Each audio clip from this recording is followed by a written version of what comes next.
Hi everyone, welcome to episode 33 of the Startup Playbook podcast. My name is Rohit Bhargava, and each week I interview successful founders, investors, and subject matter experts on how they got started, the strategies they use to succeed, and their advice to current and future entrepreneurs. In this episode, I interview Simon Walker.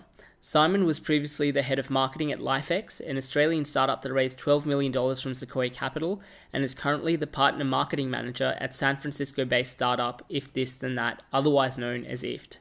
Aside from his role at IFT, Simon is also the co-founder of GaN Social, a community of 2,500 social media, marketing, and PR enthusiasts in Silicon Valley, sharing best practices, tools, and ideas. In the interview, Simon shares how to market innovative products, the importance of value-driven marketing, and how startups can develop partnerships with large organizations. Without further ado, here is my interview with Simon Walker. Hi Simon, welcome to the Startup Playbook podcast, and thanks for taking the time to be here today. No worries, mate. Thanks for having me. So for those people that may not be as familiar with you or your background, can you share a little bit about what got you here today? Yeah, I'm currently the partner marketing manager with a software company based in San Francisco called IFT, otherwise short for If This Then That.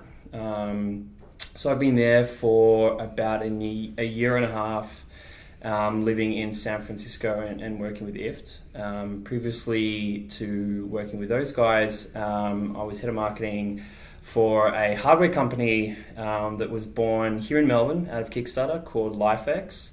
And so that for those who aren't aware of what LIFX is, it's a Wi-Fi controlled LED light bulb that you can control with your smartphone. It can do a lot of really cool stuff now through its integration with IFT and a lot of other great services like Nest as well. So I joined those guys a little bit after their Kickstarter campaign, which did phenomenally well. This is back, I think, in 2013, sort of when Pebble hit the ground and made huge news for the amount that they raised, and also for Kickstarter as a platform. I think we raised about 1.6 million in, I think, like 6 days. And yeah, originally here from Melbourne, and back here over Christmas, seeing family and friends.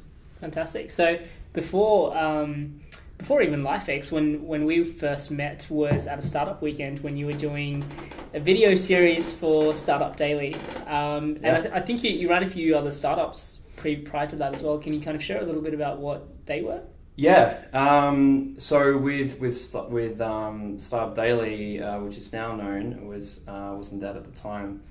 I realized this was when sort of like co-working spaces were just starting to get like born up here in Melbourne.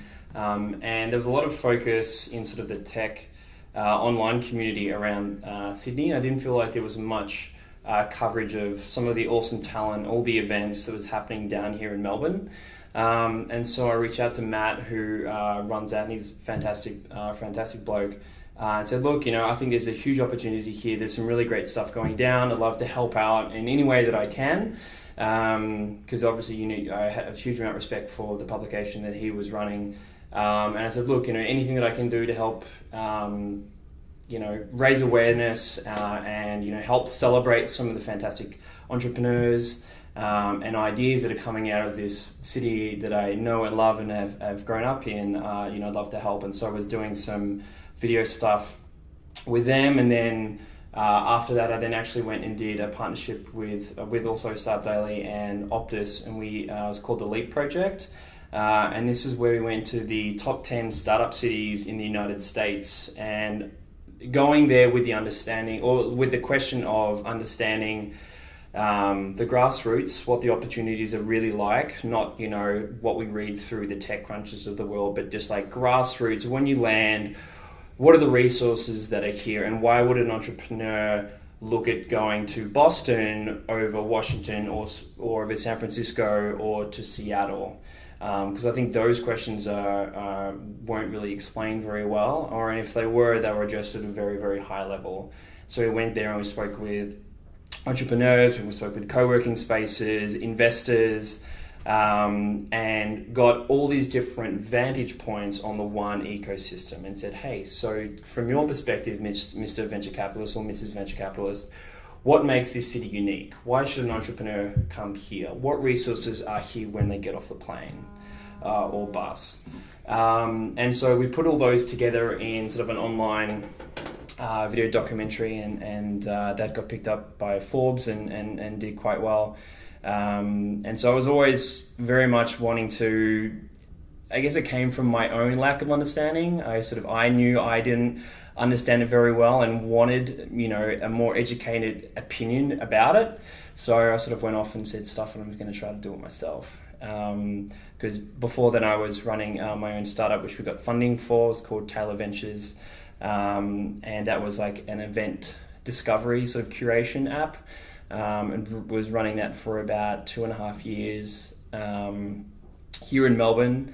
And, through that process, it was understanding, getting introduced to, the funding side of all of that here in Australia, and sort of startup culture as well. So it's sort of been in my blood for most of my professional career outside of uni. Sure. Can you share a little bit about what happened with Taylor Ventures and what was, looking back, what were some of the things that you would have potentially done differently? Sure. I mean, hindsight is 2020, and it's a bit of a pain, but that was my first major startup that I was really put a lot behind. Before that, I had sort of dabbled with a couple things. I had another startup that was called Splashless, where we had a big drought in Australia, Melbourne at the time, when we couldn't, water your gardens, and you definitely couldn't water your car. So we imported some, creams and sprays and stuff from Germany that you can use to clean your cars without using any water. So that was like my first real stint into it, which, just being a startup founder solo was, it was a big learning experience, but definitely one that I took a lot of learnings out of. But also it was the first time in my life that I felt that, oh my gosh, this is something that I feel very passionate about. Taking an idea and bringing it to life in sort of in the concept of, I think that one thing that separates a lot of entrepreneurs from people that, that don't do it, is that we have this deep, compelling urge to do something. An idea just can't sit in our head. We can't not act on it, at the very least to be proven wrong. I would much prefer to try something and go, okay, that isn't going to work for X, Y, Z reasons. I would much prefer a no than a what if. And so with Taylor Ventures, my background is in sort of business and in marketing, and my business partner was also in marketing as well. So we had this big gap in our core team, which was obviously a technical one. We were building a mobile app, of which both myself and my partner didn't really have the technical capacity to build. So we're like, okay, so trying to find a technical co-founder at that time. This is back in 2000, I want to say 12 or 13. There wasn't sort of the resources that we had here today to find one. And so what we did is we raised some money to basically fund the sort of MVP product, and we actually outsourced that to a development company here in Melbourne. But unfortunately, but through that process, it drained basically all the funds, the hundreds of thousands of dollars that we raised, drained all the funds, and we didn't stop to think okay, we've now built this product. What happens now that we've launched? We're basically out of funds, and so we tried to iterate, and we just really didn't have the financial capacity to be able to iterate as much as we wanted. So I think going back, I would look really at getting that technical co-founder in as an absolute necessity, because to do it any other way, you're really going to be having an uphill battle. So that would probably be one of the biggest learnings out of that. Sure. Obviously, and you kind of touched on this as well, is the ecosystem's changed a lot, and being part of a startup is a lot more appealing now than it was a couple of years ago, potentially. And you mentioned with the deal with Startup Daily, how you just reached out to Matt Beach about wanting to get involved. A lot of people in the ecosystem want to work at a startup, particularly in business and marketing and things like that, but don't really know how to get their foot in the door. Do you have any recommendations on how people can go about doing that? As in, getting into or starting their own startup, or getting into one that's looking for a certain person. Sure. So like LIFX, for example, Sure. Massively blowing up on Yep. Kickstarter, Yep. 1.3, 1.6 million or Yep. whatever it was. Wanting to be part of that process, how does someone kind of stand out without having a huge amount of credibility or without having kind of like a foot in the door? Sure. I think, credibility can be deceiving. Some people can get a lucky break and they can leverage that, and it can give people the illusion they have the capacity to do so much more than they actually can. That being said, I think that passion and a drive, especially for startups, is so important, because you're going to be working hours and against way more odds than you would in any other field. Like working in a startup is incredibly hard. And I think a lot of people are, attracted to the sex appeal of like the entrepreneur, like an entrepreneur, but not actually understanding what's involved in that, both, physically, mentally. It is a 24-hour job, and, there's going to be times when it'll be a Friday night at 8 o'clock and all your mates are out doing stuff and you're still at the office and you've been there since 7 a.m. And then you're probably going to do the same thing on Saturday and probably the same thing on Sunday. So, passion and drive can get you a long way. And I think it's showing that to startups, like say, hey, look, I may not have this huge background, this huge skill, but my gosh, I'm so passionate about your product. I'm so passionate about the vision that you're going for. This is how I can see I can bring value. And obviously, like I'm a sponge. I want to absorb and just tell me anything that I can do to add value. Here's how I think I can, and then go from there. So speaking of LIFX and building on something that had so much, I guess, early traction, you could call it, from Kickstarter, and joining as part of the marketing team. Yeah, they didn't have a marketing team. So you were the marketing team. Yes. What was it like, and how does that change for a marketing person inside a startup from the early stages to when something's growing very quickly? Definitely. I think we were in a very, very interesting position where, with a lot of especially hardware startups out of Kickstarter, is they'll have the funding and you'll close whenever your campaign ends, or maybe you'll finish it early. Most of the time, at least back then, you didn't actually have the production facility sorted. You basically, once the funding ended, I hadn't joined the team at that time, but I know a lot of the guys that were there, they're kind of like, oh damn, now we actually have to build this thing. We have to now source a factory in China. We have to go do all that. We've got to do packaging. We've got to do online. We've got to do blah, blah, blah. And the list goes on and on and on. And so from a marketer's perspective, it's, especially, you're in a startup, so everyone's wearing multiple hats. You touch every element of the business. But, there's going to be mistakes. We did some special edition Kickstarter packaging for all of our Kickstarter backers, and we misspelled, I think, Kickstarter or something like that, and that went on to hundreds of boxes, and we were like, how did we miss this? But we're all running so fast, that these things pop up. But for me, I just come off the back of doing the LEAP project in the States, and was really looking really excited about the opportunities over there, and I saw that this is when LIFX was conceived. This is before, Philips Hue was even a product that even existed. This is really before IoT, as we know it today, and the connected home was even talked about. So from a marketer's perspective, I was in this position where, okay, there's this awesome product that, have these early backers, which is super excited about. And obviously the Kickstarter community at that time, maybe less so now, they're very early adopter, very techie. And so to sell the value prop for them is one that they get, they understood the value of connecting into the cloud. From a developer's perspective, they saw what they could do with this cool product. And for them, buying what was then a $99 light bulb was like, it's expensive, but hey, it's this really cool tech. The thing is, if you want to pivot, and you want to expand, your customer base with a hardware product at a $99 price point that is traditionally $3 or $9 max, there's a really, really big jump, both financially and, conceptually, from a buyer's perspective, they go, well, I'm used to buying these products and I'm paying $3 a bulb. Now you're expecting me to pay $100 a bulb? No way. Get out of here. So that was one thing where, you don't focus on, and this is what I think a lot of marketers make the mistake, is they focus on the product itself, and they don't focus on the value or the experience that it gives. So what I really wanted to focus on is the way we sell this product, that it's 10 to 20 times more expensive than any other product anyone has ever bought, is focus on the experience and what it's going to bring to people's lives.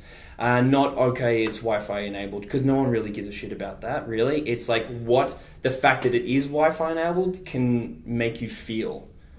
When you communicate on that level, you're hitting a very, very deep fundamental level that people can connect on, so much more so than, the latest, OLED TV or something like that. But, if this TV brings your family together and it does all that kind of stuff, and this light makes you feel a certain way, it makes you feel more relaxed when you come home, that's a selling point. And that's the one thing that we really, really tried to, use as our front foot in selling LIFX. Obviously now as the product has grown, it's now, one of the industry leaders around the world globally, LIFX. And it's really interesting to see, from IF's perspective now, I kind of have the ability to see across the whole IoT industry as a whole, and to see how people now, obviously the growth of the Internet of Things and connected products is just astronomical, and to see, LIFX up there battling it with all the big boys is really humbling. And, I do not forget those really early days when we were so far from it, when we didn't even have a factory in China. So, yeah, I think it's always important to stay humble as well. Absolutely. You mentioned, especially back when LIFX first started, no one really knew what the product was or what it would look like, how it would kind of function. For anyone that's kind of listening who's in a similar position where they have a different piece of technology, or they're selling to a customer that isn't as aware of the product or the solution, how do you recommend going about that? I mean, it really depends. There's no silver bullet to any of these. I think it's trying to really deeply understand, more than anything, the value prop. I think, again, I can only really speak from a marketing perspective. I think one thing that, a good sort of friend and sort of mentor of mine, who's at Eric Toto, who's at Airbnb, he's a very big supporter of, really value-driven marketing. So really having that at the very core of the product, and ultimately that's what people are gonna get around. Is this something that you can communicate as a marketer?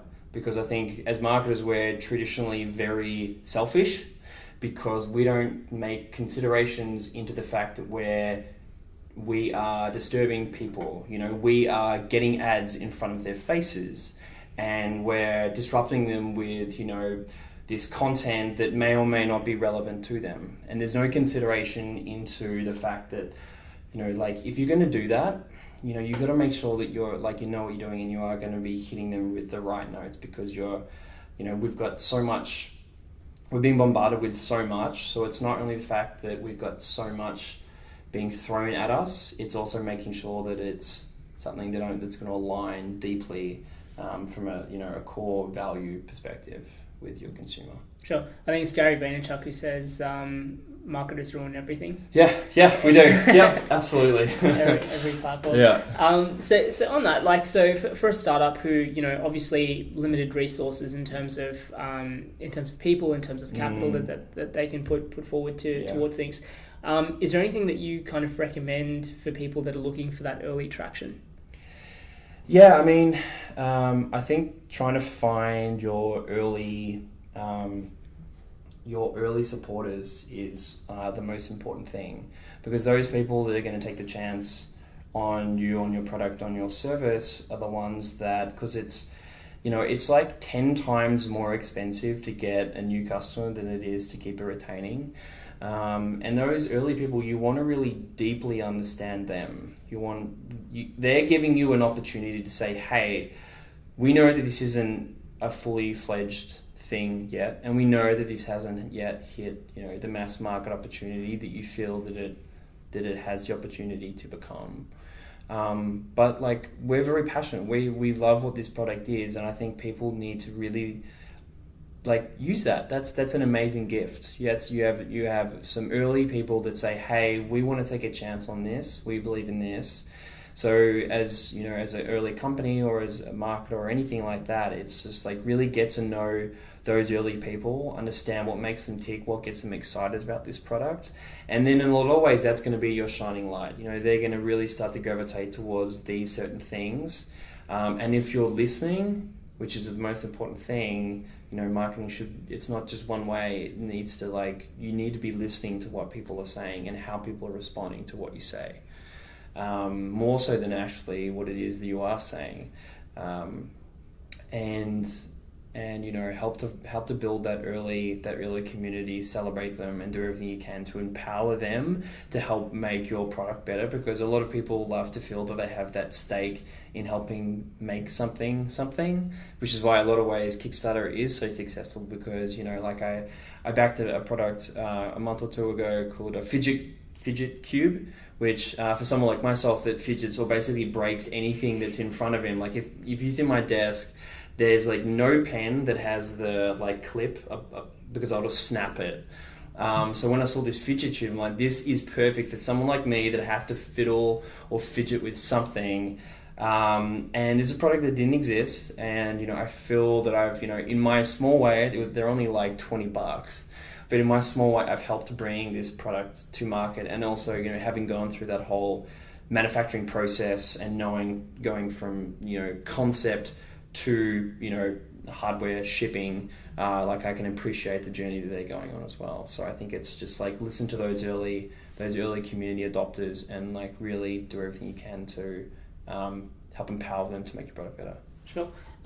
Fast forwarding from obviously you joining LIFX in an early stage to you joining IFT when they're a bit more established. What are some of the differences then in terms of what you do in terms of growth, in terms of partnerships? Sure. For a company of that size. Yeah. Oh, it's completely different scale. It's we have millions and millions and tens of millions of users all around the world. So as a marketer, I sort of lead all of our partner marketing. So I have the ability to touch and speak to way more people than I did before, which is also really scary, but also very humbling. I appreciate the opportunity to do that and to be there and to be with such an incredible company like IFT, which is going through such tremendous growth right now. And I think from my perspective, I feel very lucky to be able to work with, every major tech company that you can essentially think of, have, from Google to Facebook to Amazon, to Philips, Pinterest, everyone like that, that are integrating with IFT and that are soon to integrate with IFT. I get an opportunity to speak with, and my job really there is helping to understand really what their goals and objectives are, and probably most importantly, what success looks like for them. So as sort of anyone that's, again, in this sort of industry, to begin a campaign with me understanding what for you as company X is going to be successful, then I can do everything in my power to steer the campaign or make sure that it's going to we can offer opportunities that's going to hit those things that I know, whether internally or for your company, are the things that are really going to help move the needle. So whenever a new hardware company comes on the platform and they say we're super excited, one that I really love that I have a version of at home. It's called Aware, and these are these air sensor products, and they're we really love to partner with you guys, and so it's I said, okay, we would love to do that as well. I'm obviously personally invested in how great I think the integration is with IFT. But it's like, I want to know what does success look for you guys? If we were to do a campaign, is it getting more users? Is it branding? Is it getting product sales? So rather than heading down a road and just coming out the other end and going, okay, that went well, but did it really go well? Like, did you feel that was something you would want to do again? Was that something we wanted to do again? I think like setting those expectations out front means it's going to be more successful for everyone involved. And that's one thing that I love to do. Yeah, well, I mean, when it comes to a lot of businesses, when they approach partnerships, they're always thinking about what they're getting out of it rather than looking at it the other way. Totally, it's a value exchange, and I think with any company that's you're wanting to do a partnership with, it's first and foremost, what can you do for them? What can you bring that's going to help them move some metric in some meaningful way? Not like, I'm not going to come into this conversation and say, what essentially what I'm going to get out of this. It's like, what value can I give to you as a partner to whatever company it is. And if you're coming through that lens, that's the way that you're going to get people excited. And that's, we've seen, major large companies come to us and, we've pitched an idea to them, and the next day let's do it. Let's run with it, because, we understand what is important for them. And, we think that this campaign really aligns really closely with that. And let's go for it. So, yeah. So for a startup then, who are at a much smaller scale, yep. How do they provide value to a company of the size of IFT? With us, I guess it would depend what it is. I think we're always looking to we're not perfect, and we're still, I think we're about 35, 40 people, which I don't think a lot of people know actually how of a small team we are, although we've been around for about 6 years. I think for us, it's understanding ways that we can, from a marketing team, to continue to reach a larger audience more efficiently. Everyone's resource constrained, so at least one thing that IFT's one of IFT's many sort of value props in which we give to developers, and we say, hey, so. And I can use LIFX as an example. LIFX wanted to integrate with, these 10 software services. So that means their engineers are going to have to individually integrate with 10 different APIs with their own one, and then manage all of them as well if one goes down.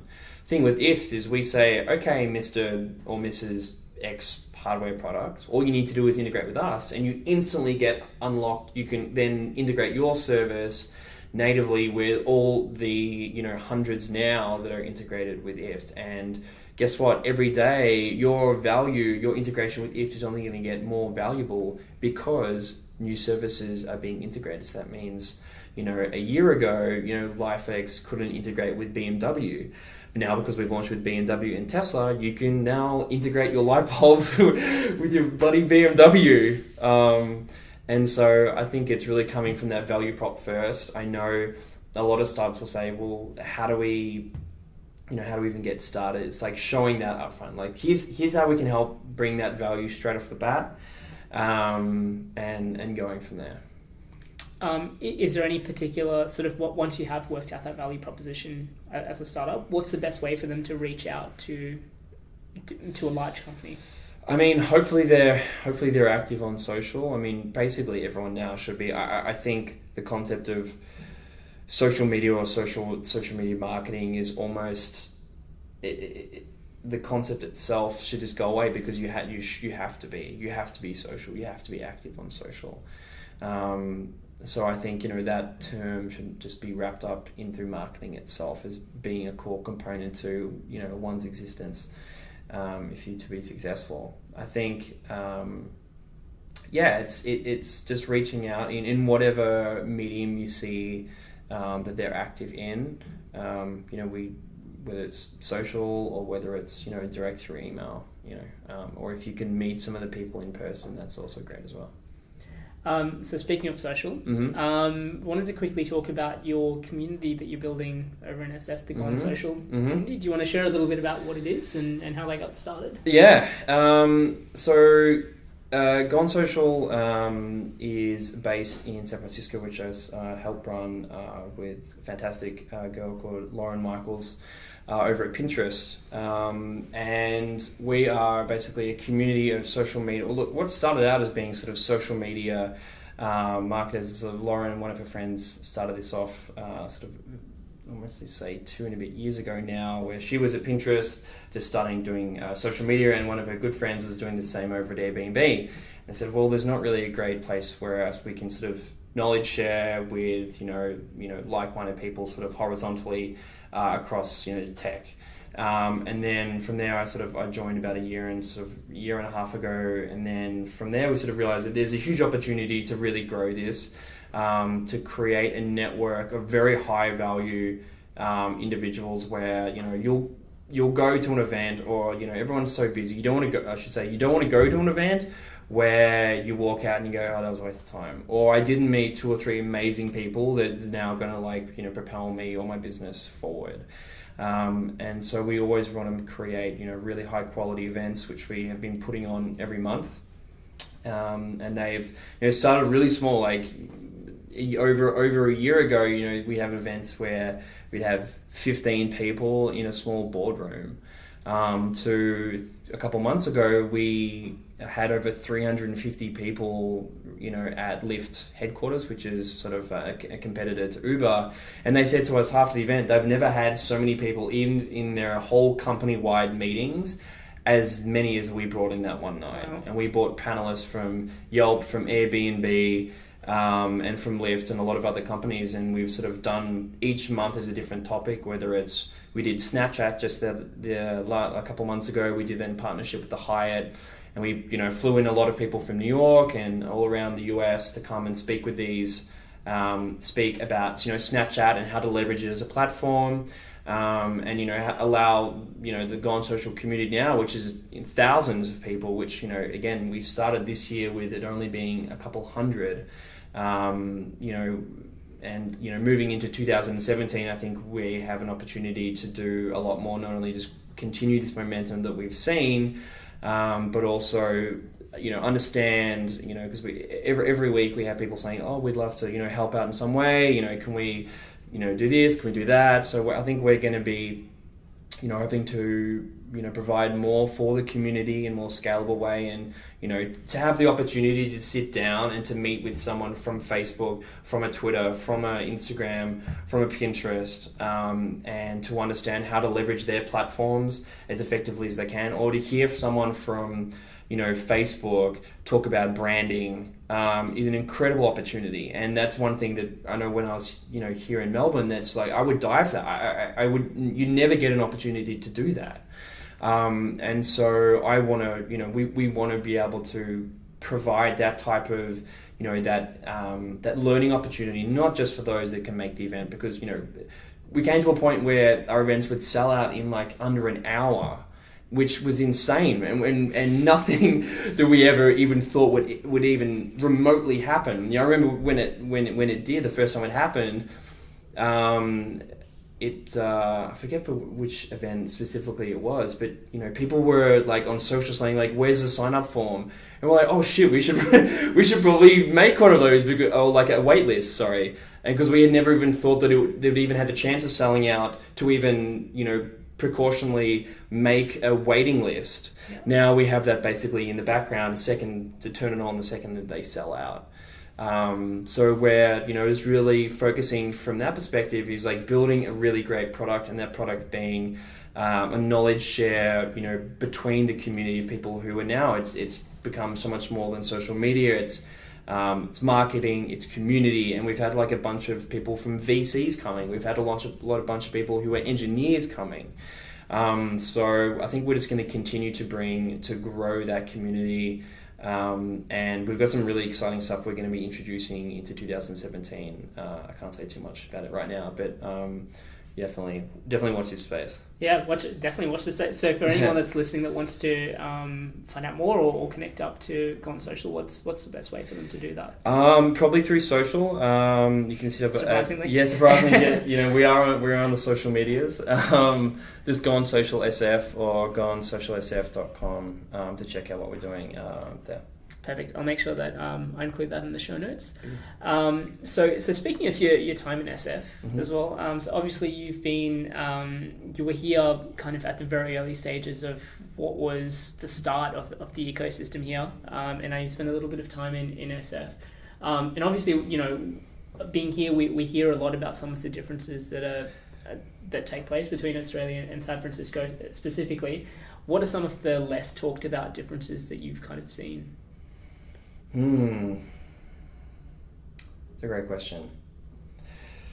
I think that was the one thing that I, in part, wanted to explore with the LEAD project. It was to understand what those differences are, and back then it was like this idea of like this brain drain out of San Francisco or America, where the best would from Australia would eventually end up in San Francisco. And from my perspective, I'm like, why is that? Like, it's kind of shitty. We're doing okay. We're pretty smart people here.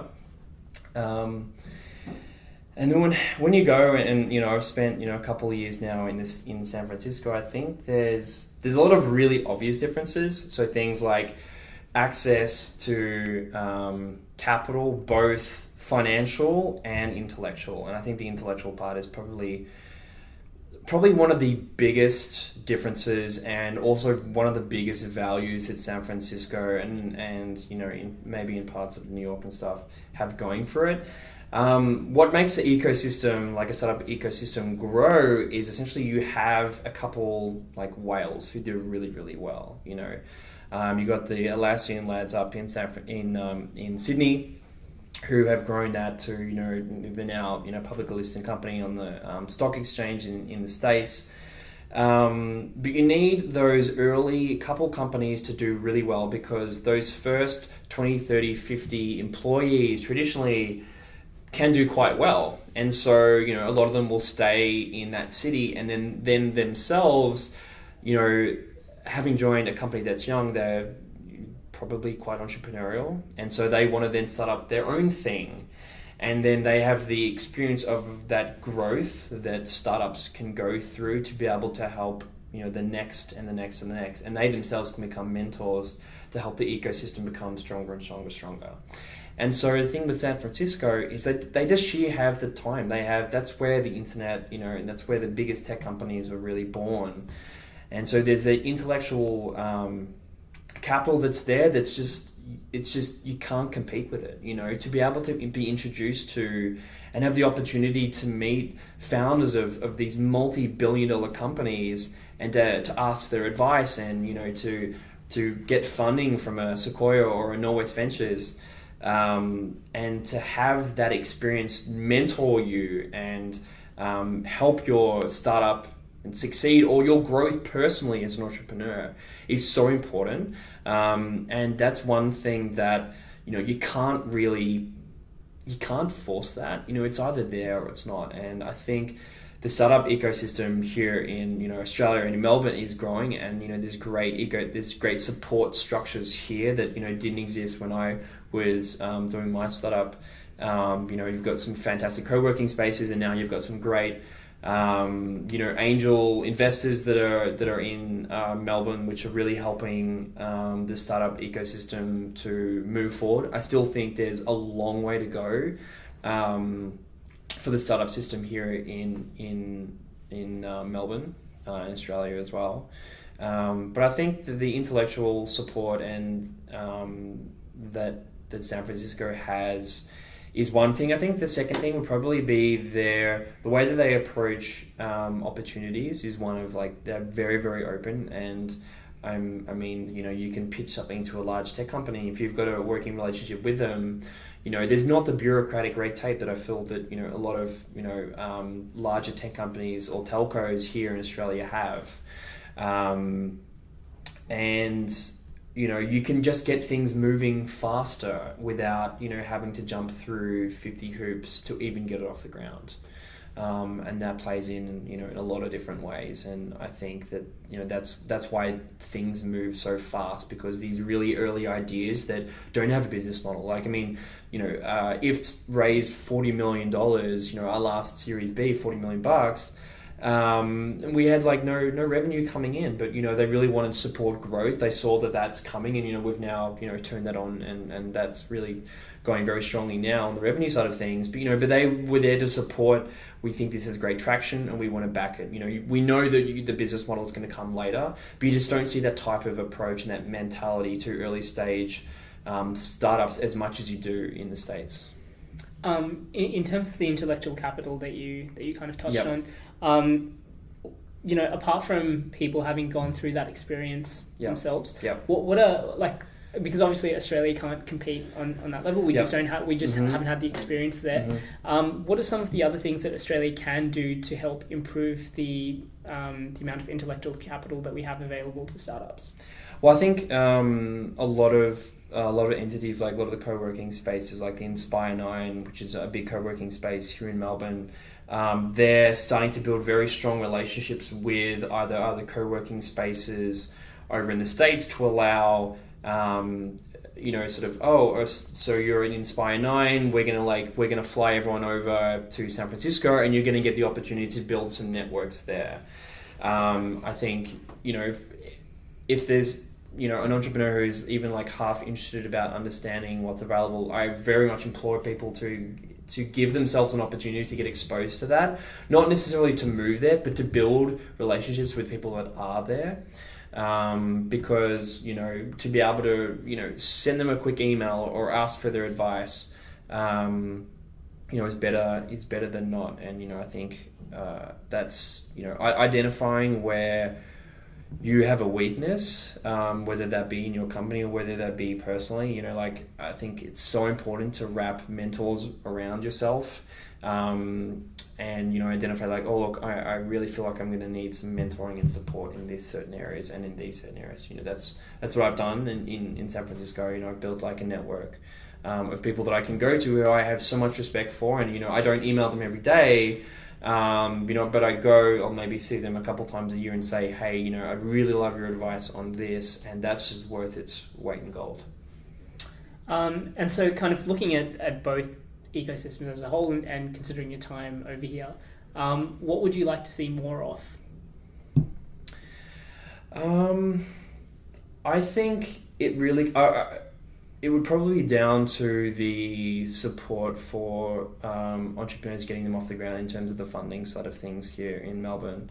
I think there's a lot of great stuff that's already happening, but because there isn't the large network of angel investors that we have in San Francisco, or the access to capital, the capital here is harder to get.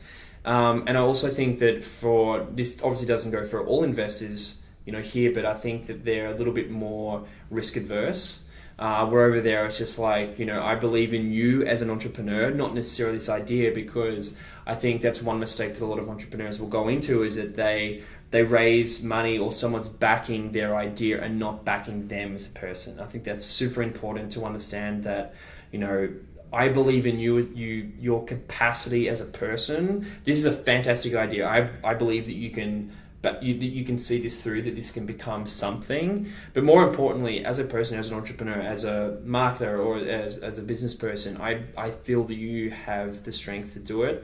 And if it doesn't, we're going to be here to help you. If the business doesn't succeed, or you feel it's it's not in the right direction, we want to be here to help you make those adjustments and question those things that we feel that you should be questioning. On the funding side, sitting in Australia, it kind of seems in the US it's a lot more about potentially missing out on an opportunity rather than an opportunity not working out. And that might be brought down to the fact that there's such a wide amount of funding available, and so many VC funds and angel funds, that it just makes a competitive environment. Do you think that that's something that's a cause of why potentially investors here might be a little bit more risk averse, when they don't have that need to compete over deals? Definitely. They have the luxury that, if you're a relatively well-known investor in Sydney or in Melbourne, you kind of got the pick of the bunch, right? There's not 500 other really well-known, very successful tech, minted up entrepreneurs here in these cities that you have the ability to compete with. So that gives you a little bit more from an investor perspective, you have more leverage with early stage startups here, which I think, and you can also sort of put, undue pressure on early startups where, they might have to give up too much equity, or you really only want to see businesses that are cash flow positive, which isn't the case. And I think that over in the States, it's very strange where you actually have VC funds and and angels as well competing to back a company, which is, again, from where growing up here in Melbourne, is this like a ridiculous type of concept. It's trying to, like, it felt like here, trying to draw blood from stone, but over there it's just, if it's the right idea, they're going to be jumping at it. And I think, as the ecosystem continues to grow and as the availability of deployable capital here in Melbourne and in Sydney and around Australia, that's going to give more entrepreneurs the ability to create something, and then hopefully that something become big. And we've had some pretty notable acquisitions over the last sort of 12 months of Aussie startups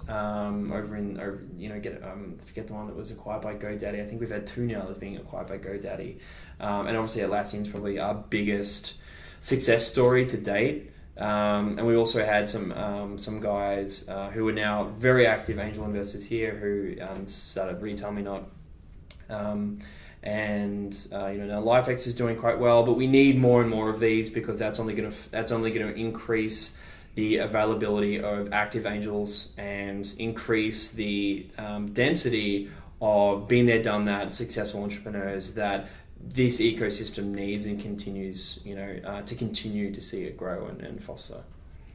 Simon, thanks so much for your time today. For anyone that wants to get in touch, follow you, find out more about social generally, what's the best way for them to do that? Probably hit me up on Twitter. So I'm Simon Says, but spelled PSYMANSAYS.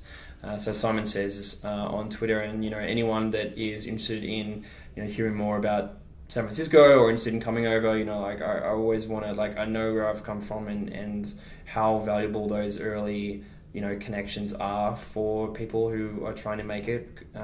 So anything that that I can do is I really want to give back to the community. So yeah. Awesome. Thanks once again for your time and insights today. It's been amazing. Cheers. Thanks, and have a safe trip back to San Francisco. Thanks very much. Appreciate it. Thanks for listening to episode 33 of the Startup Playbook podcast. You can find the show notes of my interview with Simon, along with a curated list of tools and resources for startup founders at startupplaybook.co. As always, you can join the conversation through our Twitter account. The handle is @PlaybookStartup.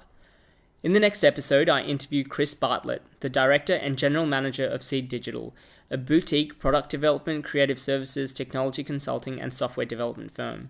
In the interview, Chris shares his experiences and learning from failure, why startups need to focus on meeting their promises to customers, and how to get your first few clients. Don't forget to subscribe to stay up to date with our latest episodes. Thank you for listening, and I'll see you at episode 34 next week.